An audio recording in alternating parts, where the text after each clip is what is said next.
looking a little bit fresher than we normally do. Normally we're up at 6 o'clock. I've usually not brushed my hair. Robyn's usually looking a lot fresher than I am because you've got changed into your ballet gear by that point. And I'd have a braid in my hair or something. Yeah, usually you've put it up, haven't you? So we thought we'd do an update video, didn't we?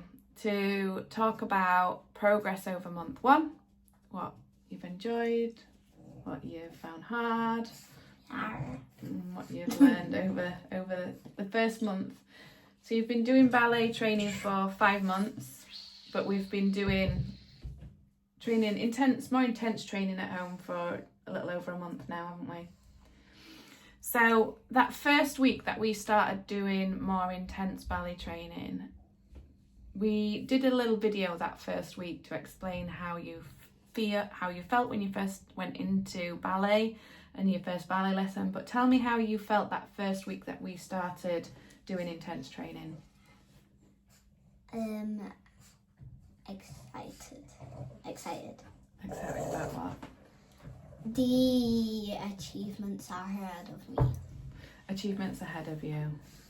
So basically what you knew you could achieve by putting all this extra work in. Pardon? Yeah. Oops. Okay. So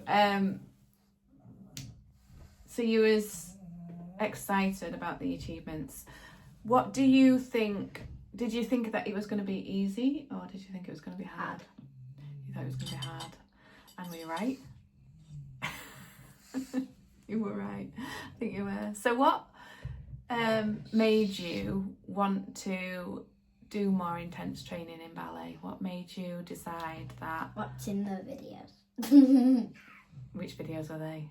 Royal Ballet ones. The Royal Ballet ones. And how many times did you watch the Royal Ballet? And in fact, how many times do you? This is not a did you, because you still do it and you still watch them. How many times do you watch the Royal Ballet videos? 5 million times a day. 5 million times a day. I think you're probably quite accurate with that one. So what do you think are the biggest lessons that you've learnt this month with all this extra hard work that you've been doing? Rolling on my plie.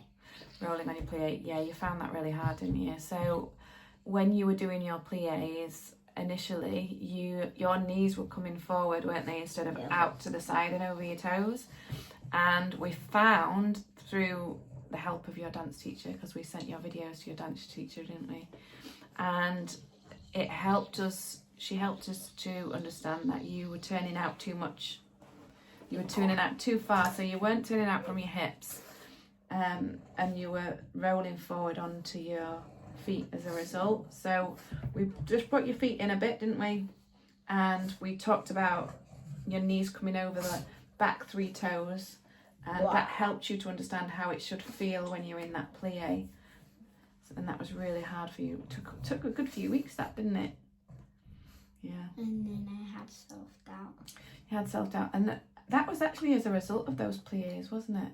Because we were having to do it over and over again to get it right. So tell me about the self-doubt. Well, when I was doing plies, as I did it more and more, I thought I was never going to get it, and I just started thinking I was not going to do it. So you started thinking, just because you couldn't do it then, you started thinking you were never going to get it. And we came across a saying where it was, don't say that I can't, it's just say that I haven't done it yet. Didn't we? We had an assembly about the magic word yet. I can't fly yet. One of the kids asked us to put our hand up, say what we can't do until we'll achieve it. And one of those kids said, he put his hand up and said, I can't fly yet. And he made my teacher laugh. And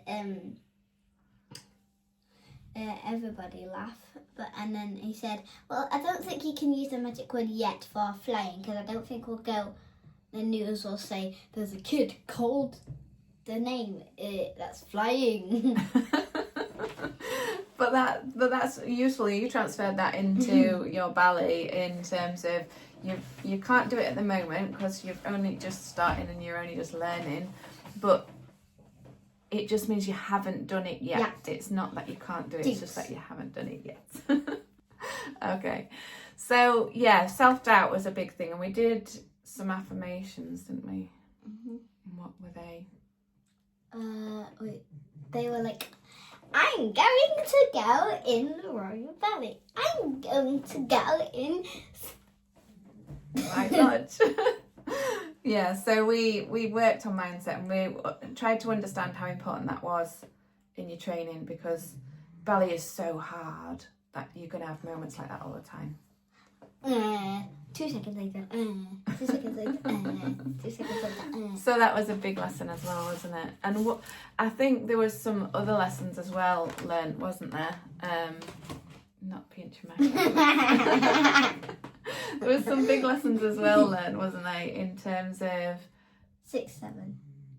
Well, no, about That was a lesson. showing up properly and putting 100% in and putting extra effort in, especially when it hurts, when you're doing the strength and conditioning. Going to the Bahamas and Hawaii when it hurts. So we talked about when it hurts and your strength and conditioning, because one thing that we learned was that strength and conditioning training is really important for ballerinas, isn't it? And you learn to try and think about something else instead of focusing on the pain to help you to push through those hard bits. Yeah. You've got your ZZs on. Again. We also learned that Robyn's a fidget. Likes to fidget. So, just saying, if you see me doing this, that's called the ZZs, and we have to get the ZZs out, which is the fidgets out, so I can listen. Yeah, we decided that we're going to call it Robyn's ZZs, and Robyn's going to get her ZZs out so she can fidget and then focus. So, have you got your ZZs out? Can we focus now on our little chat? No. So tell me, Robyn, something that you didn't understand before that you feel like you understand now after the work we've done this month.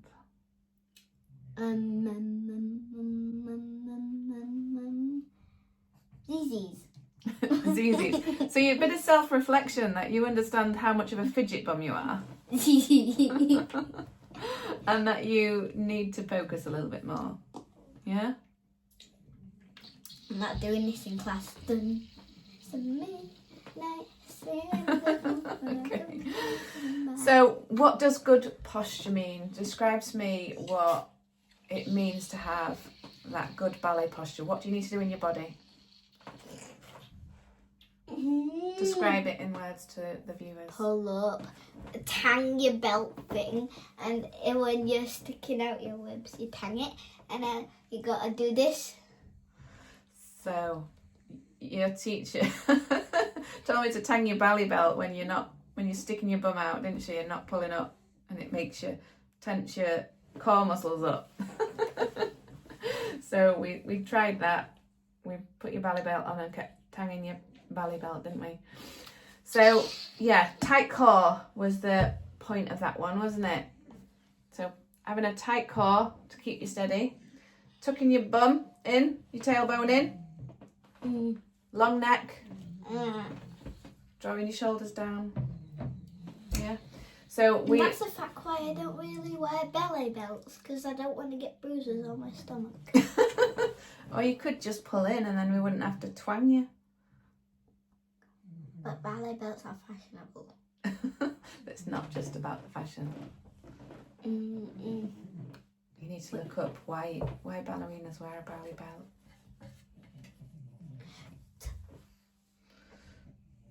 To show where they shall get hit in the bum. I'm not sure that's the point. So, what have you learned about your turnout? Get your natural turnout. Not the kind of a turnout, natural So try turnout. not to over do it, because what you were doing was turning out from your knee, wasn't it? And we're going to do a turnout. And where did your turnout come from? Hip. From your hip. So we've been doing some of the strength and conditioning work we've been doing. What have we been doing to help with your turnout? This Clams and... Yeah. I think our dog's just farted. Oh my god. Get that. Smell it. I don't want to smell it. Okay.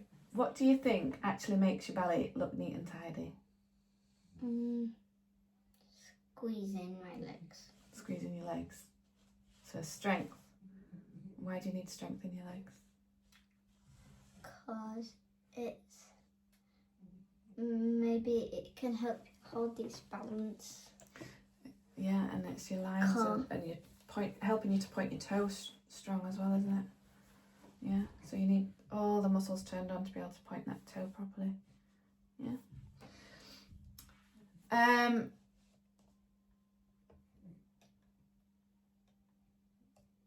So there's a few things that we keep having to remind you, and we keep going over and over and doing it over and over again. What do you think is the hardest thing to keep having to remember when you're dancing?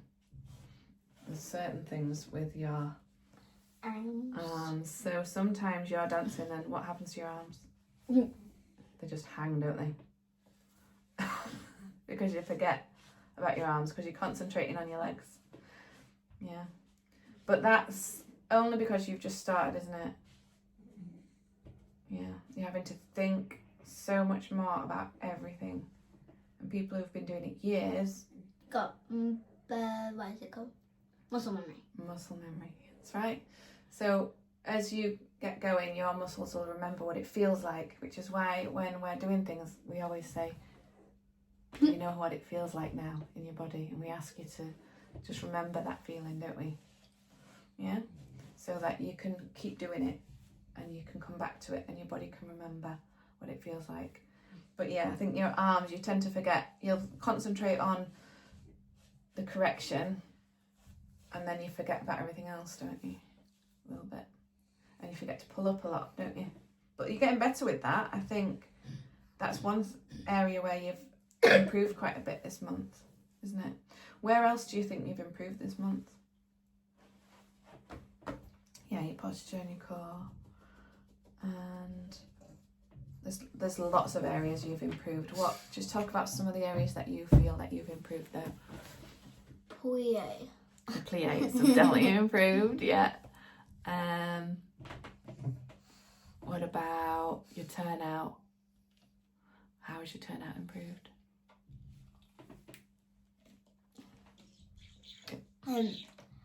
By not going vegan of a turnout. By not trying to do a vegan of a turnout and being more natural to what your body can do now and just allowing it to turn out more as you build up those muscles. Mm-hmm. Yeah. Is there anything else where you think, wow, that's made such a big difference to my ballet?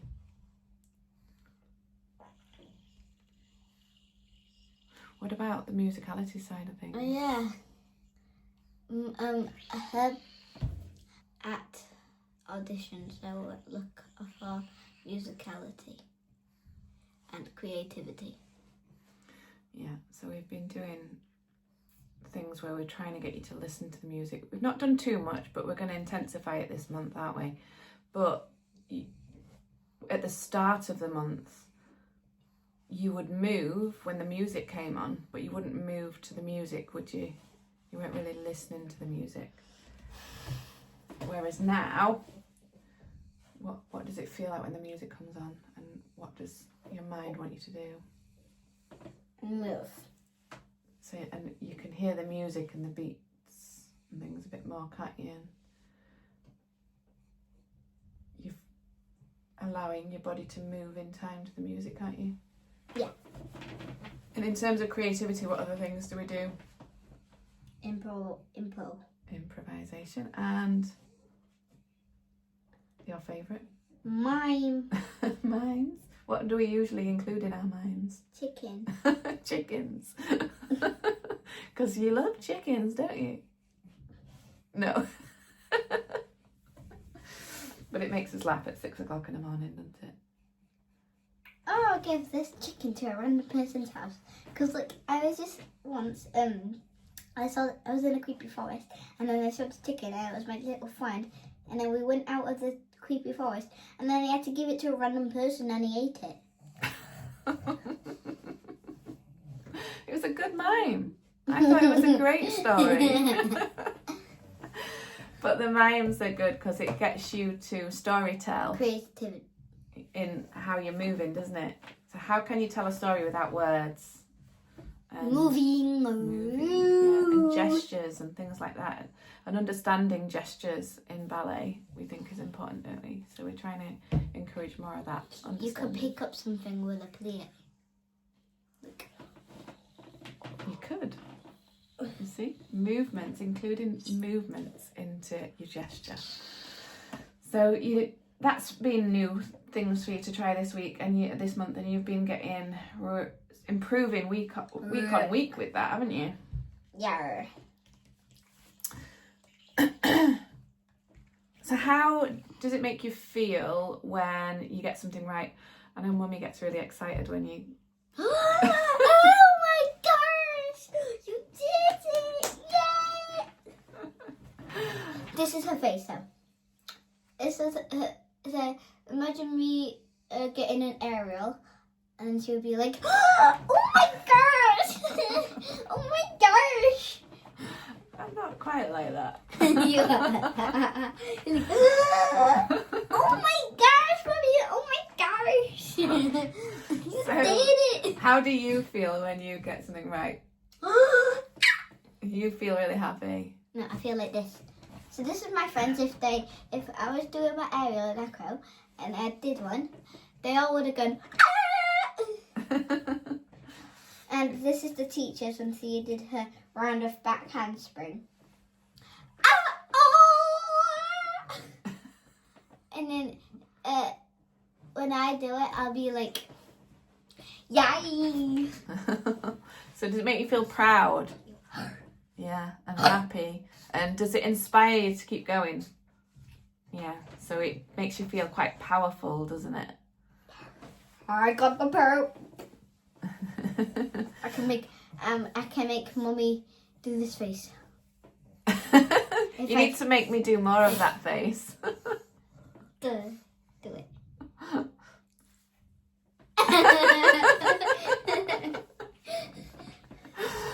So, I'm magic. Why do you think we use stories and mimes? You went to showing stories. You went to see Swan Lake, didn't you? That was your first ever live ballet show this month that you'd seen. And what is Swan Lake? What is it? Is that a story? Yeah. So the story is, I think, it's where there is a princess. That's the white swan, and he falls in love with the prince, and the prince falls in love with her. Stop banging that. And and her evil sister, the black swan, tricks the prince thinking that it's the white swan, and then the white swan decides to end her life, and then the prince realizes, and then he ends his life with her. That's the jumps.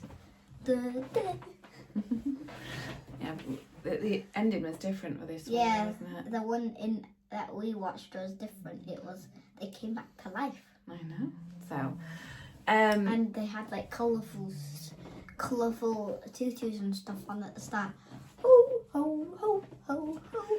So, but they all had to tell a story, didn't they, in their dancing and do gestures and things in there. So that the mimes and things that we're doing is important because that's what you're going to be doing on stage, because all of the ballets are stories being told. I'm pretty sure the principal dancer was the white swan instead of the black swan. But the black swan did have to do a bunch of pirouettes, but she never came on stage after that. She only came on about 3 times. And the white swan came on like all the time. It's hard doing all those pirouettes, isn't it? Yeah, like dun dun dun dun dun. I bet she was like this after. Oh my gosh. So saying, I'm done banning my point shoes. I'm done darning them. I'm done. Okay. So the other thing that we did was we did some improv to a song that I made for my mum, your Nana, for Mother's Day, didn't we? And why did you like dancing to that song? What was it about that song that made you like doing improv to that? Because it had, oh, wow, strength and it had like a bunch of Really powerful song, isn't it? Emotionally, and it made you feel good dancing to it, didn't it? And really, it's a happy song, not a sad song. It's quite empowering, isn't it? And powerful, and that meant that you could do some quite strong movements in your routine, in your improvisation, didn't it? And you quite liked that, didn't you? Yeah, so that was good. So in terms of dancing, do you feel like dancing is just steps and movement? No. It's way more than that, isn't it? Yeah. And you also did your first competition this month, didn't you? I got first place. You got first place. Can I go show them the medal? So, this is the medal. And I was number 1 through all of that. First time, first place, and the number was number 1. So, and that made you feel really good, didn't it? So that was your first dance comp, Yeah. and you came out and you got first place. Oh, my mum was like, Mummy was like, oh sweetheart, it don't matter if you don't get a place, it's fine. I'm like, nah, I'm gonna crack it and get first place. So we've got another one coming up soon. We're practicing for that in May. And I've got my tutus coming, and I've got my ballet. Yeah, so you've got your first ballet. So and, this is going to be freestyle fun. and modern. Yeah, so we've got 3 routines for that one. Yeah. So that should be good. So, do you think you listened really well this month, or do you think sometimes you? Sometimes I've got ZZs. Sometimes I get the ZZs out. Sometimes you get your ZZs on and you're not really listening, which means that it takes us twice, maybe 3 times as long to do anything, doesn't it? But yeah, we're learning. How many times did I tell you to use your core, do you think? 300 times. Per day? No. So I told you to pull in and use your core a lot, didn't I? What other thing did I tell you to do a lot? Squeeze and pull up. Zip. Zip. Pull up. Pull up. Arms. Arms. What's the funniest moment you think we had in training this month? It's quite a bit. So, the first one is ZZs. Your ZZs. In the class, Miss Angela's saying stuff, and then there's just me in the back going.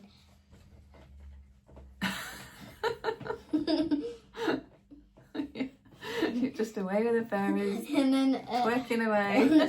And in the video, I was just hiding behind this girl, and I was moving up, and I just appeared randomly in the dance in the video. It's like, Okay. and Yes. then Come and sit down then. And then we had What else was funny? What else was enjoyable? There's quite a lot. You just enjoy every morning, don't you? You love it. Waking me up at 6. The right arm and the other right arm. Yeah, so we was putting our arms up to 5th like that, and she said, "Put your right arm up and your right arm up," and I was like, right arm, and then we created the right arm and the other right arm. Yeah, so now you'll notice in a lot of the training videos we have the right arm and the other right arm. Because Mummy's brain doesn't work that early in the morning. Yeah, to figure out what left is. What are you most proud of this month? My turnout and my posture. Your turnout and your posture. So the work you've been doing on your turnout and understanding your turnout. I think that's been a big thing of learning that understanding of your turnout and getting your posture right. I think your posture's come on a lot. I think from week 1, where you were doing a lot of the improv and the dancing, your dancing looks a heck of a lot different now when you're dancing, just with how you're holding yourself, and you're much stronger in the way that you're holding yourself. So yeah, I'd have to agree that your turnout and your posture has really improved. So I'm just proud of you for keeping going, I think, as well. Just a lot of people would have given up by now, and we're over a month into practice and you're still going, you're still doing it, and you're still loving every second of it, and it hasn't dipped in any way, shape or form. So I'm just proud of you for how much effort and energy and intensity you're putting into your training every single day. So yeah, you make me super proud every day. If you could tell other dancers one thing, what would it be? Keep going. You're never perfect, but always good. So just keep going and keep trying hard. Yeah. Why does it keep making that? Why do you love ballet? Feeling. It's a feeling. Ballet's a feeling. Ballet is a feeling. So look forward to seeing what month 2 brings. We're going to be doing some more intense training. We've been working towards the end of this month on some of your exam work for grade 1 ballet, haven't we? It's my audition time, so I'm auditioning for lots of things. Yeah, so we've got some up and coming auditions for some junior associates programs. And residential. And but that's not about ballet. Yeah. So we've got a lot of exciting things that we're working on, and yeah, looking forward to how much you develop in month 2. So keep watching. First week is my what is it?